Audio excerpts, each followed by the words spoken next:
You're listening to the Corbett Report. CorbettReport.com.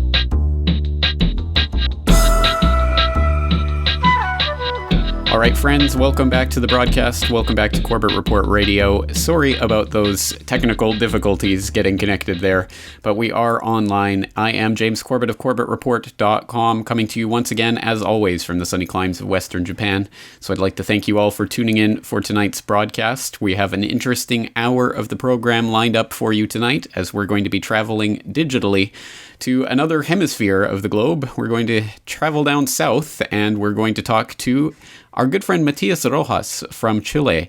And longtime listeners of the Corbett Report might remember my interview with Matias a couple of years ago now about his confrontation with David Rockefeller when he came to Chile. But that was some time ago, and Matias has continued on in his fight to get the information out, and he's doing that in quite a bit of style there in Chile, getting a lot of information out there in the Spanish language, and of course also he's doing a lot of work in English as well. So, Matias, it's great to have you on the program. Thank you so much for joining us today. Thank you, James, for having me here. I am here in Chile, and it's night here. You have an morning over there, is it? It is 11 in the morning for me. I believe it's 11 at night for you. So basically other side of the world. Yes, 12 hours. Exactly. All right. Well, Matias, this is probably the first time that some of the audience has heard anything about you. Why don't you just introduce yourself and the work that you do? Well, in January of 2011, I went to the airport in Chile, Pudahuel Airport, and I confronted Mr. David Rockefeller, kingpin of the New World Order. He was accompanied by Agustin Edwards, who was a media magnate. He has El Mercurio, a newspaper in Chile that collaborated with the CIA during the 1973 coup against Salvador Allende. So I had information from the inside about the whereabouts of David Rockefeller, and it was really a miracle to find him, because I believe that I was not going to be able to speak to him or to make the confrontation that ended up in YouTube and now has around 500,000 views, I think. Excellent. Well, it's good to see that video is getting out there. We're going to have to take our first break, but when we come back, we'll continue talking to Matias Rojas about his work getting the info out there in Chile. So stay tuned right there. We'll be right back.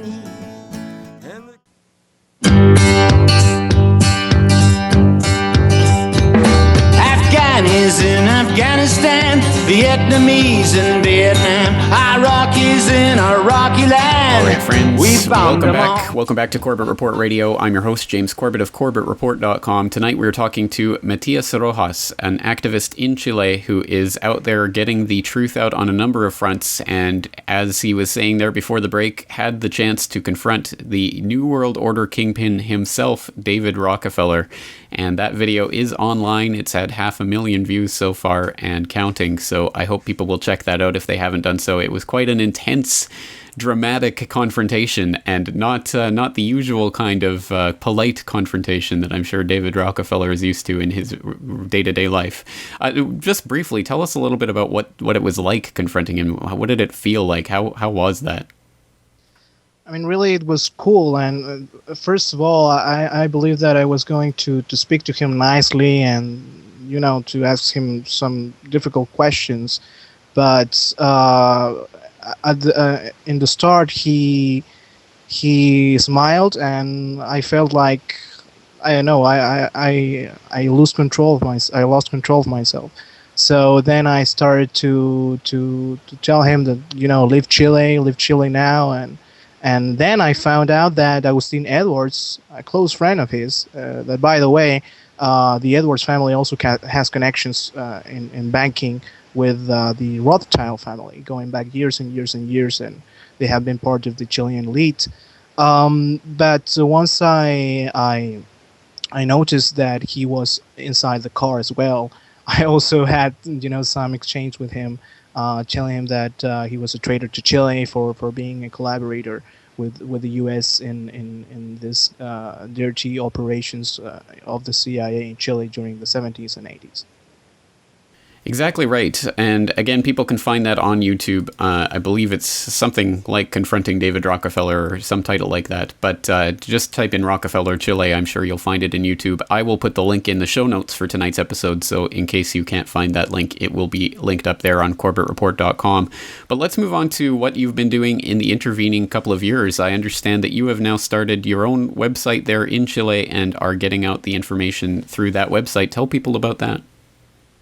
Well, we are a small group of people. It's not just me, but I of course translate many of the articles on the internet related to the whole spectrum of things like the Anglo-American establishment initiatives in the Middle East to intervene in the Middle East, the war on terror, the war on drugs, how it's all related to the thing that we call the New World Order, this massive, privatized world government in the hands of the multinational corporations that want to get rid of individual sovereignty, first of all, and want obviously the sovereignty of the nation states to steal the resources. So I started this, of course, myself. Previously, I had done work with a documentary exposing the Caso Pakistani that was really a false flag operation. Of course, after seeing all the evidence, we can say that it was a false flag operation where the U.S. government said that a Pakistani citizen in Chile was trying to attack the U.S. embassy in Chile. And the Minister of Interior, Rodrigo Ginspeter, came out and said that Al-Qaeda was in Chile, and they did all this in the media, but then we found out that he wasn't guilty at all, that he never had the traces, that people entered to his house and put the traces over there, people with connections to Israeli intelligence and things that it's all in my documentary. So I met this person in 2010. I made this documentary, and then the Rockefeller confrontation came out, and then I had the idea with other groups of people of making a website to translate information in Spanish, because for Spanish viewers out there, there's not too much information in Spanish. Pretty much is in English or in other languages. So I wanted also to inform people in my country and in parts of Latin America.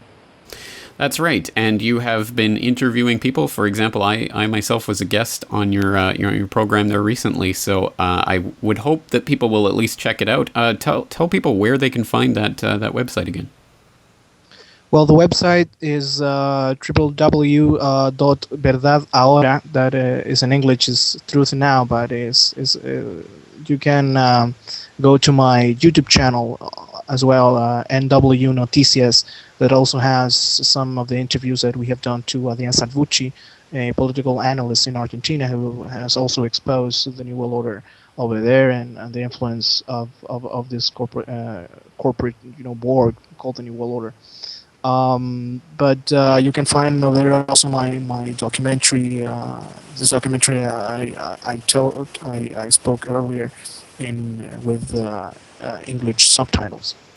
That's right. And once again, for people out there who didn't catch all of that, I will have all of these linked up, his YouTube channel and his website, in the show notes for tonight's episode. So once again, if you do miss it, it will be there at CorbettReport.com/radio. But Matias, let's start talking a little bit about Chile and the situation there. Obviously, we call it a new world order because it is global and it does affect every part of the globe, and no less so in Chile, where unfortunately you've had your own pretty disastrous history with dictators and U.S.-supported regimes in the past. Let's talk a little bit about Chile, its past, and how that feeds into what's going on right now. Well, in Chile, we have to understand that there's something on the air. I mean, last year we started this protests for education in the streets of Santiago de Chile, and then it was spread all over the country.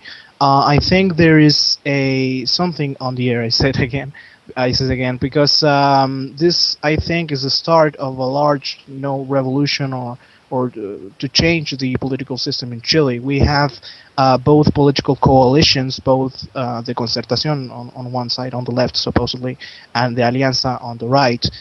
Pretty much what Carl quickly described in his book Tragedy and Hope, and what is also installed in the United States with the Democrats and the Republicans. So I think people is stuck over here. People is stuck with that, and we have an economic elite that controls both parties. An economic elite with well-known families such as the Edwards, the Luxich, and other people in banking who are members of the Trilateral Commission, who are also members of another organization funded by David Rockefeller called the American Society, or the Council of the Americas, that back in the 70s and even the 60s, they were the ones who asked the CIA to intervene in Chile because Rockefeller had some interest in Chile, particularly in what is copper in mining. So Salvador Allende nationalized copper and expropriated Rockefeller's mining corporation. And so all these interests are concentrated in the Council of the Americas. What else can I say? I mean, here in Chile, we are having some kind of revolution. I think is going to happen because today we have a constitution that was drafted during the Augusto Pinochet regime, a regime that was, a bloody regime that was supported by the U.S. And then the government that was installed after Pinochet, after a deal between the U.S. government and the authorities, the military authorities, we had some governments from the Concertación, and it was the same thing. I mean, it was the same thing, but with a new phase. They were also controlled by the U.S. They were also controlled by these corporate interests. So now people are waking up to that. All right, let's back up for a minute, because I think we can't talk about Chile and its place in the New World Order without talking about what happened in 1973 with the overthrow of Allende and the installation of Pinochet. And of course, this is Chile's 9/11. It happened on September 11th, 1973, the coup d'etat that put Pinochet into power. Let's talk about that history and what and who was really behind it. Well, the government of Allende was really a socialist government. We obviously in that time we had this whole background of the Cold War. So the U.S. wanted to fight supposedly the communists. Although we have seen that the U.S. or this elite also funds certain regimes that are communists that go to the more bloody way, like China, Mao Zedong.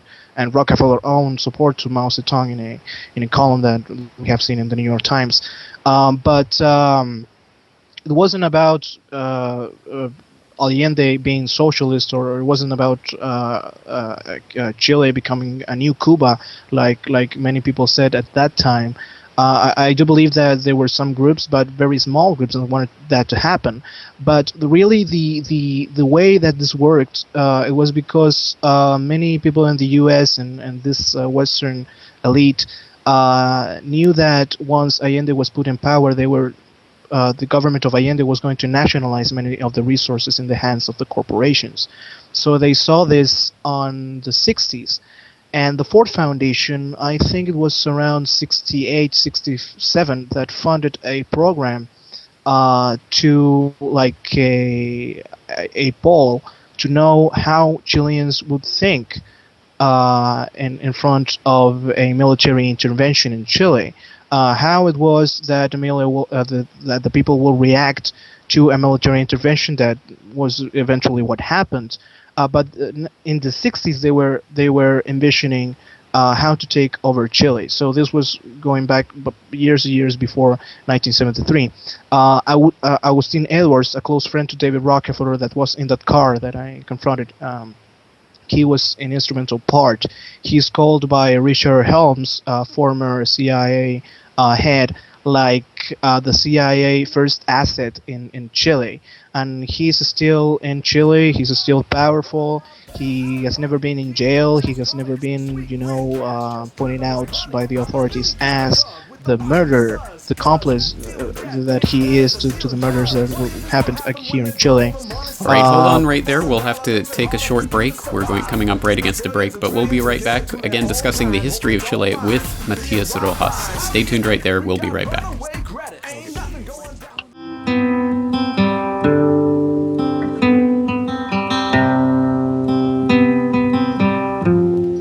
Welcome back to the broadcast, friends. You are tuned into Corbett Report Radio. I'm your host, James Corbett of CorbettReport.com, and tonight we are talking to Matias Rojas of verdadahora.cl. How is my pronunciation there? No, that's right. That's right. All right, yeah. Okay, I'll learn eventually. All right, well, we are talking to Matias Rojas, and before the break, we were talking about the history of Chile and what was happening there in the 1973 coup. So let's talk about where things went from there, how things have developed to where they are today, and what's happened in the intervening 30 years. Well, on the side of what happened in the regime of Pinochet was really something really bad. I mean, many people died, many people were incarcerated, and then with the democracy, we had this concertación coalition, a political coalition that took power in Chile. But many things weren't really going to the direction that many people wanted to go, a more democratic country. We really had a revolution in terms of economics in Chile with Augusto Pinochet. Many of the corporations or the many goods that were from the state were privatized during the Pinochet regime. Many of the natural resources were again privatized. So in terms of economics, the coalition of governments, the Concertación, didn't do too much to change that. So it was like a front government, like everybody said, we are all democratic now, but really that wasn't the case. And an example to see this is how people like Agustin Edwards hasn't been really incarcerated at all, and hadn't been accused of anything after the collaboration that he had. So El Mercurio, the newspaper of Agustin Edwards, today has pretty much the same power that it has previously, and it has right now the same CIA backed stuff. We have seen many of this, the Pakistani case, for instance, that I made a documentary of. El Mercurio was one of the main newspapers that put propaganda about Al Qaeda in Chile, about the war on terror being brought here to Latin America. We had supposedly a CIA leaked document that was published in El Mercurio, and it was really all a ball. I mean, it tried to connect this Pakistani citizen to the Taliban. The Taliban being in Pakistan is obviously Taliban. That is funded by the CIA itself. So we have seen these people being free from justice, and people are knowing that. People today here in Chile are becoming aware of that. We have another example of these multinational corporations coming to Chile. We have the Barrick Gold Corporation that has connections to the Rothschilds, has connections to the Rockefellers, to the Bush family, to some Saudi Arabian people like Adnan Khashoggi, who is an arms dealer and drug dealer and connected to the Iran-Contra scandal. So we have the same mafia here in Chile still present. And what we have seen in the last year and a half has been an awakening of the Chilean people. And it's not just about parties, because people are getting, are bored with about parties. They want to become their own. They want to go to politics with their own voice and not depending on any people, on any person. Well, you are a young man yourself, so maybe you are kind of part of this new movement, this new energy that's there in Chile. But for what was it like growing up as a young boy in Chile when you were a young boy? Was there a different sense to the country, and how has that really changed since that time?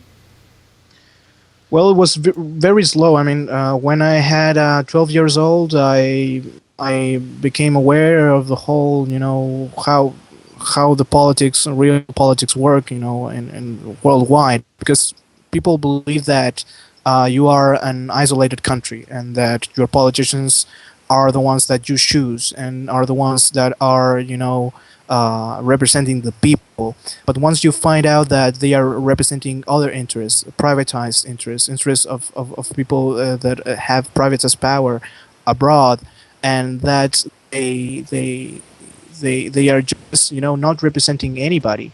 They're just representing what their pockets want. Then I became aware, first of all, of the lies of the media. I became aware of 9/11. I became aware of a lot of things, and being in that position to know, that 9/11 was an inside job. People in Chile didn't took too much attention to that years ago because they said, it's the U.S. Whatever. I mean, it's the U.S. It's not Chile. Nothing like this will happen in Chile. But now people are having a more open mind. They are seeing things that are happening, and they are seeing that indeed our country is kidnapped by these corporate interests. Exactly right. So I think it must be the awareness overall is increasing. So it's good to see that. And when we come back from this next break, let's start talking about the protest movement that's going on there. Even as we speak, a lot of people have become involved in this. It's really sweeping the country in a big way and causing some big changes. So when we come back, we'll continue talking to Matias Rojas about what is happening in Chile and what we can expect to see in the future. So stay tuned right there. We'll be back right after these messages. Starts with you and me. We all can be heroes if we take the lead. Okay, friends, welcome back to the broadcast. Here we are tonight talking to Matias Rojas of verdadahora.cl. So I hope that people will check out his work and all of the excellent work and reporting he's been doing for the last several years at his YouTube site as well, including was it the Pakistani Case is the name of that documentary about the false flags? Case, yes. All right. Again, that's false flag. Exactly. I will link that up in the show notes as well so that you can check out that documentary. A lot of work you've been doing over the years and translating a lot of work into Spanish, which I am, of course, appreciative of because it is important that we reach out to people in every language. So it's great to see people who have that linguistic ability using that to help spread the message even further.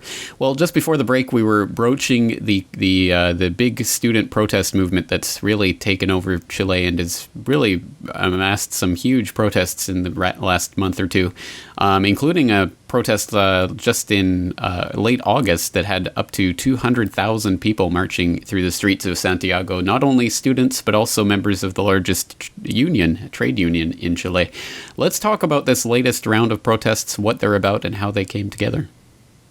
Well, people are asking for a massive political reform, are asking the politicians to really represent the Chilean people. They are asking for public education because we have a privatized system that doesn't serve the needs really of the people. It's not that private things are bad at all, but we have a concentrated market, of universities, and we have a system that you really suck in terms of money because you get indebted with the banks once you study. So there's a whole business between banks and universities, colleges, and all of this stuff. So people are mad at that, and as I said, people are also asking a reform, a new constitution, because the political constitution that we have today is the same constitution that Pinochet drafted in the 80s. So our founding fathers, in the U.S. you can say that your founding fathers are George Washington and stuff. But here you just say our founding father is General Augusto Pinochet. So pretty bad. Yeah, not a good founding father to go back to. Well, I guess so, and it is hard to start a new tradition, but it looks like that's what people are doing there. So what's your sense on these protests? Are they dying down? Are they getting bigger? Where is this heading? Well, I see this as a large process. I think that every historic process is not in 1 year or 2 years. I see this as a some sort of 5 or 10 year process. I don't know really. I'm not a sociologist at all, but I see it with my own eyes. I mean, the government has reacted with some legislation that will criminalize even further the student protest. It's called the Hinspeter Law. Is now in Congress. And a very illustrative thing to see is that the Hinspeter Law was really drafted by economic interests. So the economic elite of Chile sent the law to the executive branch of government, and then Sebastián Piñera, the president of Chile, sent the same law really to the Congress for to get its approval. We have seen strange things happening in protests. We have seen cops that dress up as anarchists, and you know that. You know, it's like the same false flag problem reaction solution method that has been used all over the world in the Greek protests and elsewhere.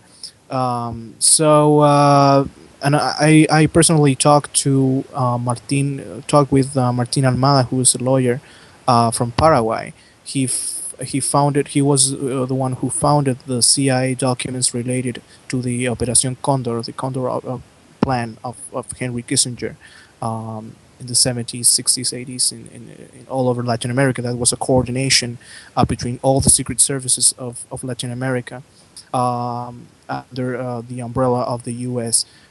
So he told me, you know, according to his view on what is happening in Chile, he thinks that this could spread throughout Latin America, and he said that this inspector law was really drafted by lawyers in the U.S. You know, like this was sent from Washington. He said.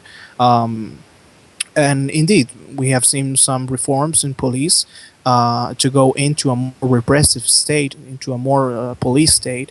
Like, for instance, William Bratton, the former police chief of New York PD, he came to Chile and he's now advising the Chilean police, the Chilean government, to change a whole bunch of protocols on how police react to things like terrorism. And here in Chile we don't have any real terrorism. It's just things. It's just propaganda from government, as I see it. All right. Well, a lot is going on there, but of course, Chile isn't an isolated unit. It's part of a bigger picture that's happening not only across South America, but around the globe, and it fits into this bigger picture that's unfolding in lots of places. So let's start talking about that bigger picture and how this fits in with such things as Rockefeller's Council of the Americas, and how this fits into other things that are going on around the globe right now as well. Well, we have to see that we have to go back to history and see that the Council of the Americas was really influential in Chilean history, or Chilean, Latin American history, for instance, on how they pressurized the CIA in order to take action. But today we have a former president of Chile who have been congratulated by Rockefeller himself, like Ricardo Lagos, a former president of Chile, who gained a gold insignia from David Rockefeller. And this was all done, in private. I mean, it wasn't really a public appearance, The things that are happening now in Chile, I think that, as you said, this is going into a more geopolitical analysis, in the sense that with the Pakistani case, we have an example of U.S. and Israel, and you might say the Anglo-American establishment trying to put the war on terror on in Chile. A few weeks ago, we had the case in Bolivia that the Bolivian authorities found just from in front of the U.S. Embassy in La Paz. They found a cargo supposedly with uranium that was going to Iran, they said. And then the Brazilian intelligence said that this uranium was going to Iran, that was going to be transported to Chile as well, then to Europe, then to Iran, and that Venezuela was also involved. So we have had this talk on the media. Of course, when they checked really the content of that cargo, they found that it wasn't uranium really. So so they had to change the whole version of the story. Um, we've had, for instance, the president of the Jewish community in Chile, that I personally believe that doesn't represent all Jewish people. I mean, there have been a large of cases and Jewish people that I know that are against, for instance, what the Israelis have done with the Palestinians.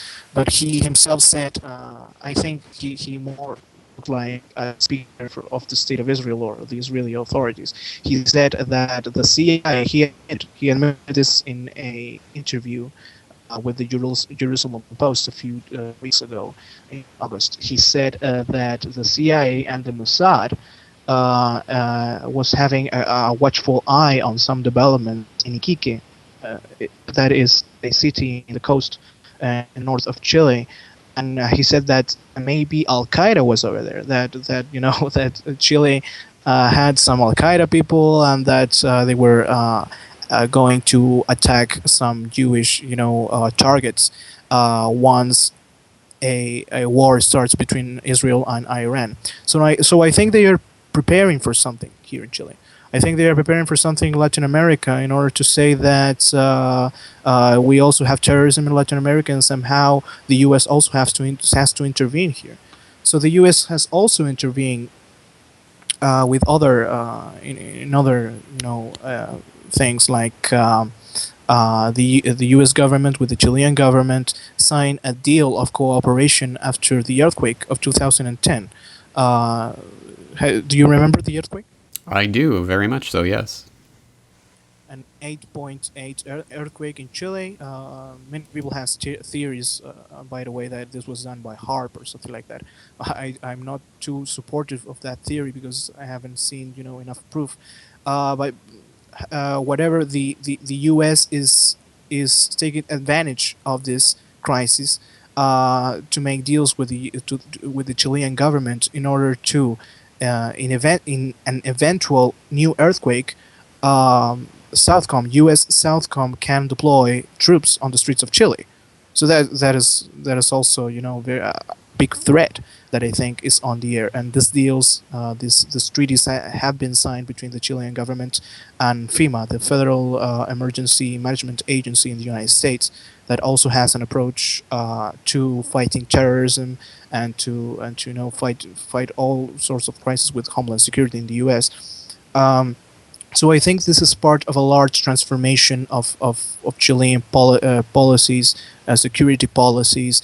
We have the government of Chile through its Minister of Defense, Andrés Alamán, sending a law to Congress in order to authorize the intervention of the military for inside business, for inside threats, to deploy military people, something that is prohibited today in the streets of Santiago. If something happens from the inside, the inside war that they have talking about in the United States with a possible attack from Al Qaeda and all sorts of things. So this is the Americanization of Chile, the Americanization of all of the war on terror here in Chile, of these repressive laws that are being brought from the outside of the country. Well, again, a globalist system functions by making sure that all the different parts of that system have pretty much the same story or the same narrative to work from. So the war on terror and Al-Qaeda is always the convenient boogeyman. But let's back up for a moment to that story about the uranium heading to Iran. Where, again, did they say this was supposedly coming from, and how was it being transported to Iran, did they say? Well, the Bolivian authorities never said where the uranium was coming from. They said that this was going to be transported from Bolivia to Chile and then to Europe.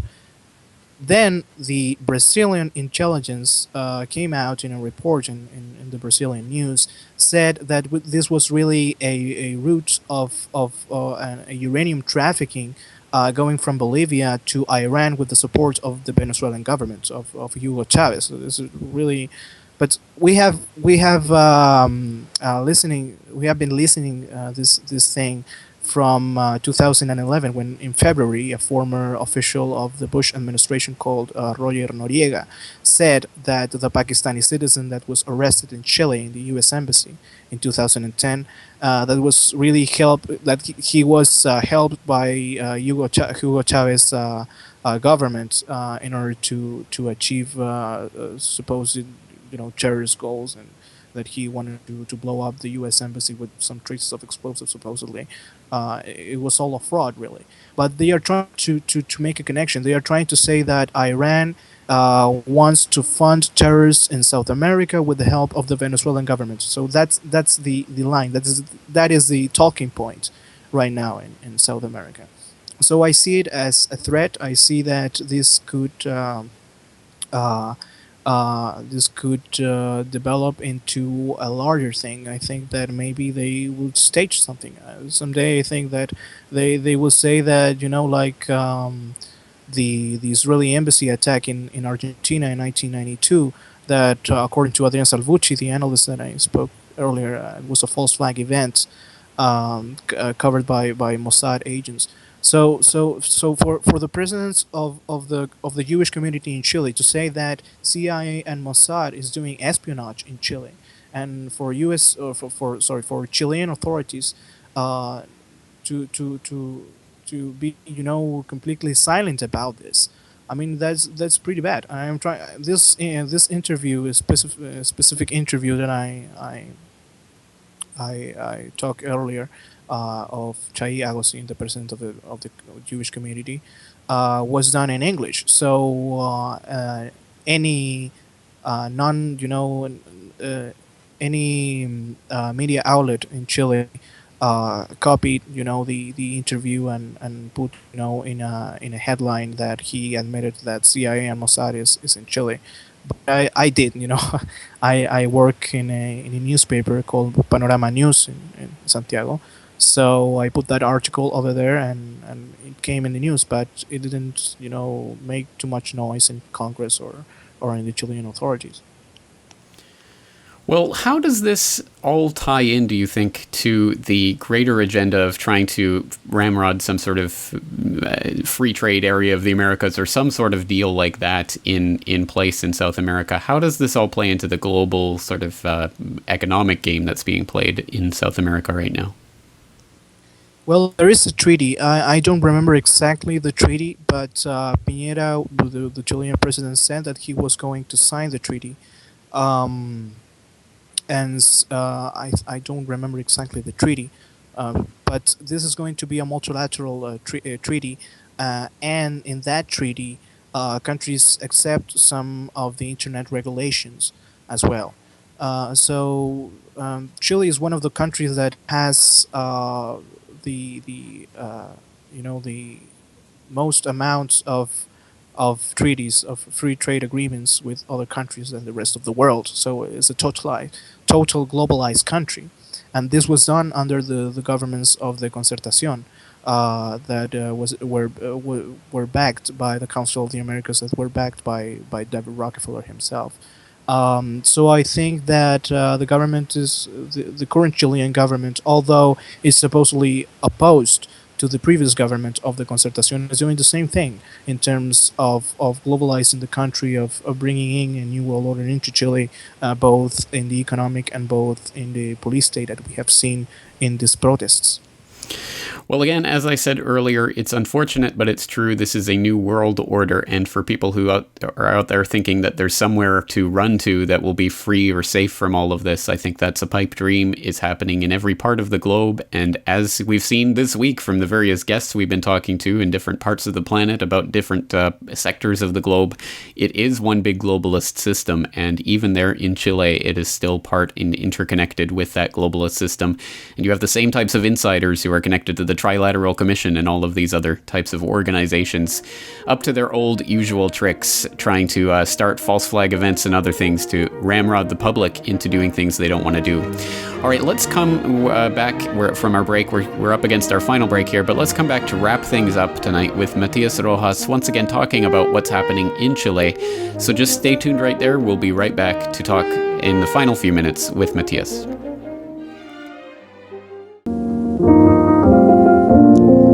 I hold a doctrine to which I owe not much indeed, but all the little I ever had, namely, that with ordinary talent and extraordinary perseverance, all things are attainable. I'm sick of this damn noise, the paranoid android. All right, friends, welcome back to the final minutes of Corbett Report Radio. I'm your host, James Corbett of CorbettReport.com. Tonight we've been talking to Chilean activist Matias Rojas, and once again, all of his websites and videos and all of that will be linked up in the show notes for tonight's episode at CorbettReport.com/radio. So I hope that you will go there and check out his work, and not only in Spanish, but also his English translations into Spanish, etc. He's doing a lot of work over there, so I hope you will go and support the work that he's doing. Just in the final minute or two here, Matias, anything else that you'd like to tell the listeners about, or anything that you'd like to direct their attention to as the world continues to slip towards the slippery slope of economic collapse and all of this other stuff is happening? Anything that you'd like to summarize with tonight? Well, I will tell them that this is a globalized world that we're living in, and that Chile is also part of that globalized world, that we all think that need to spread this information as wider as possible, and to pressurize our politicians, to pressurize our media outlets, our mainstream media, to touch these issues, and to make public opinion ourselves. So this is my message, and I know that a lot of people out there know about this, but maybe the folks living in front of them don't know. So this is also about coming together to spread the word, coming together to talk about these issues, and to really to empower the little communities, because that is what is going to eventually defeat this new world order. I think you're exactly right. We have to keep it local. We have to build up alternative communities. We have to support independent media, and we have to support the people who are out there on the front lines. So, Matias Rojas, my hat's off to you for all the work that you're doing there. And I hope we can talk to you again in the future. So thank you for your time tonight. Goodbye, Corbett, and thank you. All right. All right, excellent. Okay, there he goes, Matias Rojas. Once again, his website is verdadahora.cl, and that will be linked up in the show notes, so I hope you'll go there and check it out. And just in the final minute or two, I'd just like to remind you that Republic Broadcasting is attempting to raise some money for some equipment that is sorely needed at the network. So if you have have it within your heart to be able to give anything that you might be able to in this pledge drive, you can either write in at 2251 Double Creek Drive, Suite 302, Round Rock, Texas 78664, or you can go to the website republicbroadcasting.org and click on the Donate PayPal button, or you can also phone in your pledge 1-800-724-2719, and once again, any donations that you'd be able to make are much appreciated. And on that note, we're going to leave it there for tonight, but we will be back tomorrow night with our Friday night edition of this broadcast. And tomorrow night, we're going to be going over my latest DVD, which is going to be available for sale on the website this weekend. It is a compilation of The Last Word, a video series I was doing last year. It has 7 episodes on there of different installments of that.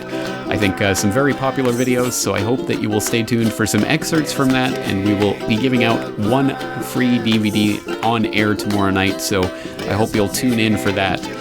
So until then, thank you all for listening. Once again, I'm James Corbett of CorbettReport.com, and I'm looking forward to talking to you all once again 23 hours from now. So until then, thank you for listening, and take care.